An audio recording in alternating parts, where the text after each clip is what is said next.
Hello everyone. In this video we will discuss of juxtaglomerular apparatus. So guys, please like, share, subscribe my channel and press the bell icon ताकि आपको continuity में ऐसे ही educational videos की knowledge मिलती रहे. So guys, let's start our video.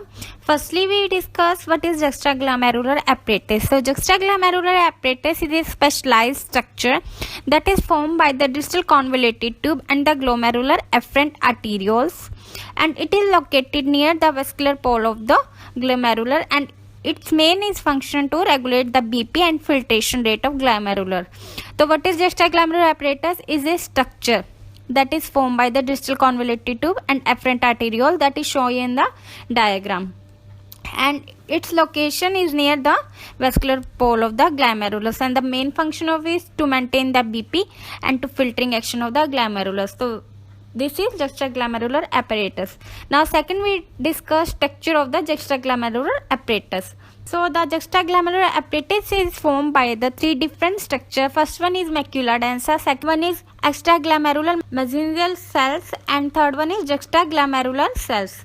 So firstly we discuss macula densa. So macula densa diagram that is shown in the video, and in this the end portion of the thick ascending segment in each nephron run in between the afferent and efferent arterioles of the same nephron.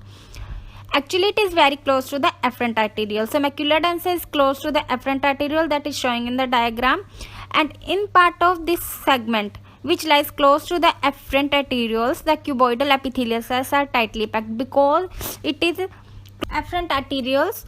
So that's why the epithelial cells are tightly packed, and this zone of the thick ascending segment is called the macula densa. So firstly we see the diagram. In the diagram the macula densa is showing, and the macula densa, on both sides of the macula densa there are two arterioles, afferent arterioles and the efferent arterioles. So the macula densa is more closer to the afferent arteriole than that of the efferent, and this zone of thick ascending segment is called the macula densa. Now second we discuss extraglomerular mesangial cells.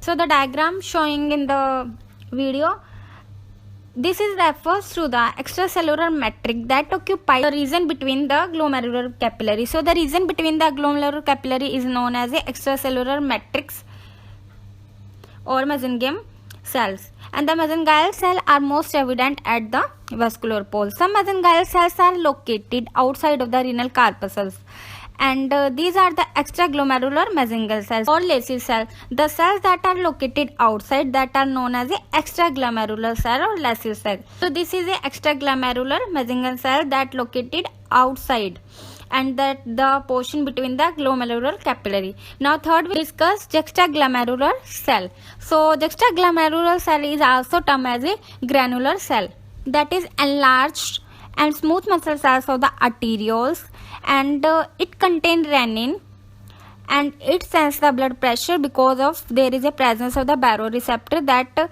is for the blood pressure. So the granular cell that is showing in the diagram, that is showing on the wall of the afferent arterioles, because of there is a presence of the granular, so that is also known as a granular cell. Now we discuss function of the juxtaglomerular apparatus. So the primary function of the juxtaglomerular apparatus is the secretion of the hormonal substances. So firstly we discuss secretion of renin. So the juxtaglomerular cell that secrete the hormone renin, and renin is a glycoprotein with the 340 amino acids. It is a glycoprotein that contains 340 amino acid, and along with the angiotensins, renin form the renin-angiotensin system that is important for maintain the blood pressure. So this is a role of juxtaglomerular apparatus to secretion of the renin along with angiotensin from the renin-angiotensin system. Now we discuss what's the stimulant for the renin secretion. So there is a diagram that shows the renin-angiotensin system. So on the left side there is a show stimulant of the renin secretion. So renin secretion stimulants are low BP, low ECF volume, and third one is sympathetic stimulation, and fourth one is low plasma sodium. So these four are the stimulant that stimulate the renin secretion. Now we discuss what is the renin angiotensin system. So when the renin is released into the blood, the plasma that is showing in the middle of the renin angiotensin system. When the renin is released into the blood, so it acts on a specific plasma protein that is called as a angiotensinogen or renin substrate, and it is an alpha 2 globulin.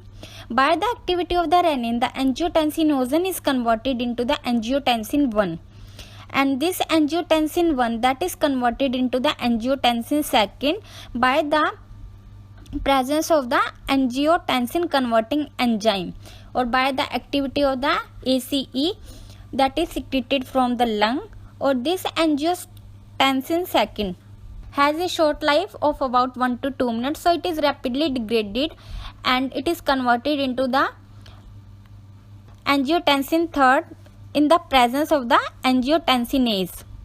Now the angiotensin 3 that is converted into the angiotensin 4. So this is a renin angiotensin system. Firstly the renin that react with the angiotensinogen, and the lastly it form the angiotensin 4. So it is a circle of the renin angiotensin system. Now we discuss first the action of the angiotensin. So the action that is showing on the right side of this.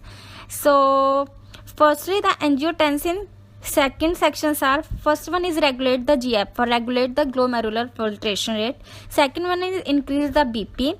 Third is increase water intake, and fourth is increase EDH secretion, EDH antidiuretic hormone, and fifth one is increase CRH and ACTH hormone. So CRH is corticotropin releasing hormone, and ACTH is adrenocorticotropic hormone. So it increase this secretion, and that it increase aldosterone secretion, and it causes the vasoconstriction. So these are the action of the angiotensin 2, and the action of the angiotensin 3 is increase aldosterone secretion and causes the vasoconstriction, and the function of the angiotensin 4 is same that of the angiotensin 3, that it increase the aldosterone secretion and causes the vasoconstriction. So it is important to learn the renin angiotensin system. You have to learn this chart, so then you can easily explain this. Now we discuss the secretion of the other substances. So the extragranular mesenchymal cell of the juxtaglomerular apparatus,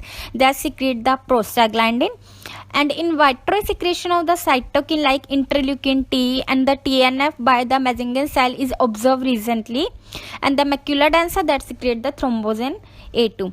So the extragranular cell that secrete the prostaglandin and interleukin 2 and the TNF, and the macula densa that secrete the thrombosin A2. Main function of it is the secretion of the renin. Now we discuss tubuloglomerular feedback. So there is a diagram that is showing in the video. So in this, firstly the GFR increases, glomerular filtration rate is increases. Because of GFR increases, so there is a increases in flow through the tubulus.